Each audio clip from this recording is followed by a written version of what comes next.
Here's Chapter 28 of Sideways Stories from Wayside School. Chapter 28, Nancy. Nancy had big hands and big feet. He didn't like his name. He thought it was a girl's name. None of the other children in Mrs. Jewell's class thought that Nancy's name was odd. They didn't think of it as a girl's name or as a boy's name. Nancy was just the name of the quiet kid with the big hands and feet who sat over there in the corner next to John.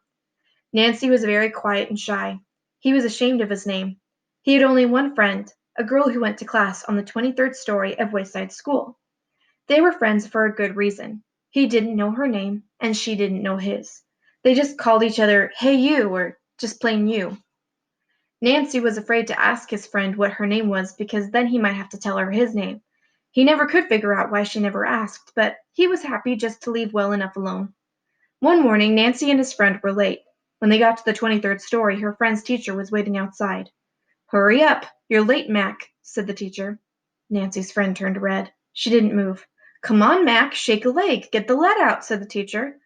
"Your name is Mac," said Nancy. Mac was very pretty. She had red hair and freckles. She covered her face and ran into the room. "My name is Nancy," Nancy called after her. Mac stepped back outside. "I was ashamed to tell you my name," she said. "Me too," said Nancy. "Nancy's a girl's name." "Oh, I think it's cute," said Mac. "I like the name Mac," said Nancy. "Mac is a boy's name," said Mac. "My mother has a rich aunt named Nancy," said Nancy. "That's why she gave me the name."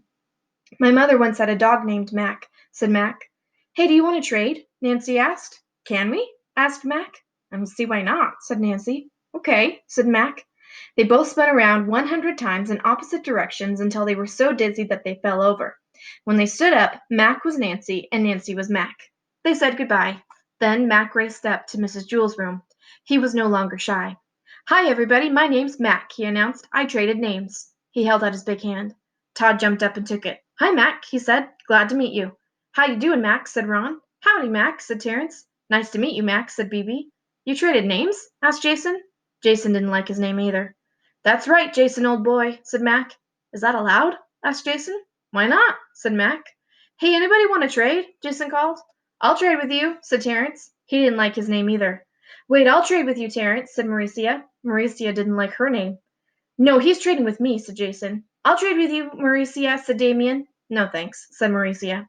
"I'll trade with you, Damien," said Mrs. Jewels. "No, I want to be Mrs. Jewels," said Stephen. It turned out that nobody in Mrs. Jewels' class liked his name. The children all spun around in different directions until they got so dizzy that they fell over, and when they stood up again, nobody knew who anybody was. "What are you going to do, Mrs. Jewels?" asked Leslie, who was really Eric Bacon. "My name is not Mrs. Jewels, it's Mauricia," answered Terrence, who was really Jason. "No, it is not. I'm Mauricia," said Dee Dee, who was really Joe. "You're both wrong," said Mauricia. "I'm Mrs. Jewels." This went on for an hour. At last they figured out who the real Rondi was. She was missing her 2 front teeth. After they figured out Rondi, they were able to get Allison pretty easily. And then from there they got DJ, Damien, and Mrs. Jewels. She was the oldest one. Eventually they figured out who everybody really was. They had some difficulty deciding which Eric was which, and actually they are still not absolutely sure. Everybody just decided to keep his own name. The children didn't like them, but it made things much easier. Mac and Nancy kept their new names, but when they were together, they still called each other "Hey You," or just plain "You." And that is the end of Chapter 28.